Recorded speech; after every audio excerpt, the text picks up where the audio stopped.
नमस्कार, संवाद पर आपका स्वागत है। मैं हूं चेतना शर्मा आपके साथ और आज एक कहानी आपके लिए लेकर आई हूं जो फिल्म से कम नहीं साउंड करेगी। एक किसान का बेटा, गांव का प्रधान, पहले वकील फिर विधायक, पर अब वही शख्स कांग्रेस का सबसे स्ट्रैटेजिक मास्टरमाइंड बन गया और वो है गोविंद सिंह डोटासरा। लेकिन सवाल ये है, क्या डोटासरा वाकई राजस्थान कांग्रेस को अपने कब्जे में ले चुके हैं? क्या वो एक साथ सचिन पायलट और अशोक गहलोत दोनों को आउट करने का गेम खेल रहे हैं? और 14 दिसंबर की रैली क्या उनकी राजनीतिक किस्मत बदल सकती है? आज की इस वीडियो में आप ऐसा सुनेंगे कि आप कहेंगे, भाई ये तो पूरी पॉलिटिकल वेब सीरीज है। पूरा देखना मत भूलिएगा, वरना आधी कहानी में कंफ्यूजन हो जाएगा आपको। तो दोस्तों, कहानी शुरू होती है लक्ष्मणगढ़ से। एक साधारण ग्रामीण परिवार का लड़का, पिता किसान, शिक्षक और बेटा तेज तर्रार वकील। 2008 में कांग्रेस ने टिकट दिया और देखिए किस्मत, सिर्फ 34 वोट से चुनाव जीत गया। बस वहीं से राजस्थान की राजनीति में एक नया खिलाड़ी जन्म ले गया और वो था गोविंद सिंह डोटासरा। 2008 जीते, फिर 2013 में जब कांग्रेस सिर्फ 21 सीटों पर सिमट गई, तब भी डोटासरा अपनी सीट बचा ले गए। उसके बाद 2018, फिर 2023 लगातार 3 बड़े मार्जिन से जीते। ये कोई किस्मत नहीं थी, ये GTD यानी कि गोविंद सिंह डोटासरा की डेडिकेटेड राजनीति थी। 2018 में अशोक गहलोत की नजर डोटासरा पर पड़ी और बना दिया शिक्षा मंत्री। लेकिन मंत्री बनते ही पेपर लीक, भर्ती घोटाले, RAS इंटरव्यू में रिश्तेदारों को 80 से 85 नंबर, पूरा विभाग आग में घिर गया।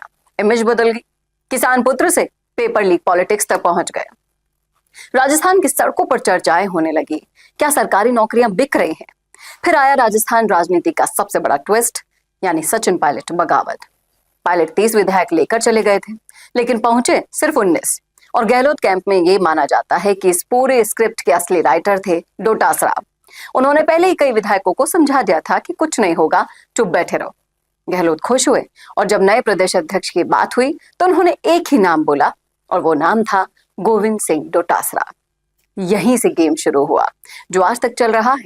प्रदेश अध्यक्ष बनते ही डोटासरा ने दिखा दिया कि वो सिर्फ कठपुतली नहीं है। शिक्षक सम्मेलन की घटना को याद कीजिएगा, जब गहलोत ने जानबूझकर पब्लिक के सामने पूछा था, क्या ट्रांसफर में पैसे लगते हैं? पूरी पब्लिक ने हाँ बोल दिया था और डोटासरा हक्के बक्के रह गए थे।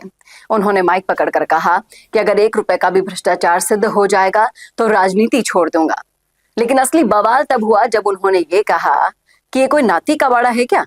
बस विपक्ष ने इस शब्द को हथियार बना लिया, दीवारों पर लिख दिया गया, मीम्स तक बन गए और राजस्थान की राजनीति में नाथी का बाड़ा एक ब्रांड बन गया। 2023 विधानसभा चुनाव में कांग्रेस भले ही ना चल पाई हो, लेकिन शेखावटी से सीकर, चूरू, झुंझुनू, इन बेल्ट्स में कांग्रेस की जीत का श्रेय खुद डोटासरा ने लिया। उधर 2024 लोकसभा चुनाव में डोटासरा ने टिकट राजनीति में जो मास्टर स्ट्रोक खेला था ना, वो गहलोत पायलट दोनों को समझ आ गया। सीकर की सीट अपने पास ना आने देने के लिए उन्होंने उसे CPIM के अमलाराम को दिलवा दिया। क्यों? क्योंकि अगर कोई कांग्रेसी जीत जाता तो वो डोटासरा से बड़ा चेहरा बन सकता था। यानी कि सीट कांग्रेस की जीतती है, क्रेडिट डोटासरा ले जाते हैं। फिर डोटासरा ने अपनी डिजिटल टीम बनाई, कुछ नए हैंडल्स, कुछ छुपे हुए नाम, कुछ क्रिएटर्स। आरोप ये तक लगे कि उनका बेटा भी छुपे नाम से पायलट और अब गहलोत पर पोस्ट डालता है। एक अकाउंट का नाम हमने आपको बताया था जो सीधे सीधे एक तीर से 2 निशाने लगाता है।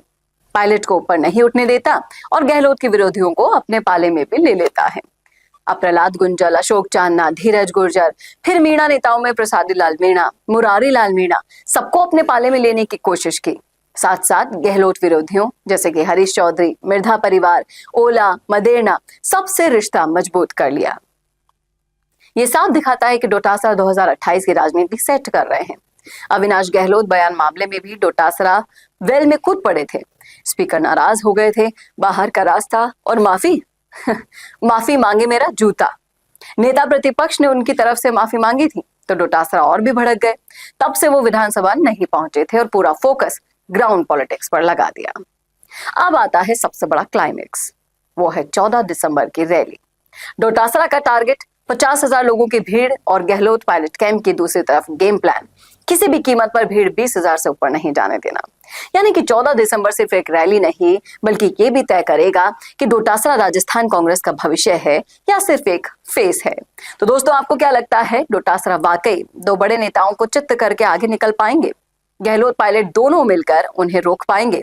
कमेंट में लिखिएगा अपनी राय जरूर। कैसा लगा वीडियो बताना ना भूलेगा और ऐसे ही एनालिसिस के लिए देखते रहिए आपका अपना संवाद भारत का भारत के लिए। नमस्कार। अगर आप बनना चाहते हैं पॉलिटिशियन लेकिन पब्लिक स्पीकिंग और अपने विचारों को व्यक्त करना चुनौती लगता है या कैमरे और पब्लिक के सामने किसी तरह से बोल पाए इसमें मुश्किल होती है, तो मिशी मीडिया सॉल्यूशंस लेकर आया है पॉलिटिकल कंसल्टेंसी कैंपेन, जिसमें वरिष्ठ जर्नलिस्ट और पॉलिटिकल एनालिस्ट की एक्सपीरियंस्ड टीम आपको मदद करेगी, जिससे आपकी आवाज और भी बुलंद हो जाएगी।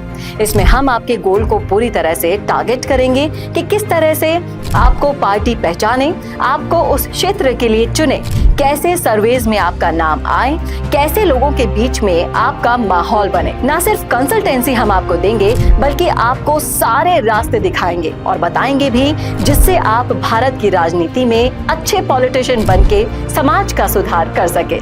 तो अभी कॉन्टैक्ट कीजिए स्क्रीन पर दिए गए नंबर पर।